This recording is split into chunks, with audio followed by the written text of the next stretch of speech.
Welcome to the tutorial on SSCR Error Code 26.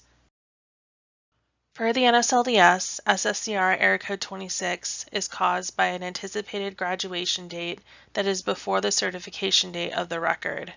This error occurs when the anticipated graduation date on the record is equal to or before the certification date. SSCR Error Code 26 occurs when the anticipated graduation date on a student's record is equal to or before the certification date of the record. To resolve SSCR Error Code 26, update the anticipated graduation date to a future date if the student is currently enrolled. If the student is not enrolled for the current term, update the student to a separated status with their last date of attendance. Now we will go over how to view and correct a student's record. Under the NSLDS Reporting tab, the most recent reports at the top of the list.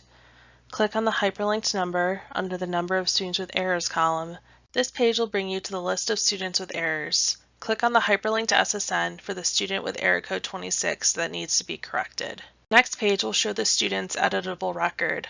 Update the enrollment status and status effective date to reflect the student's separation status and last date of attendance if the student is not currently enrolled. Or, update the anticipated graduation date to a future date if the student is currently enrolled. After updating the student record as needed, click the green Submit button to send the record to the Clearinghouse for processing. For additional assistance correcting SSCR Error Code 26, please reach out to us at sscrerrors@studentclearinghouse.org.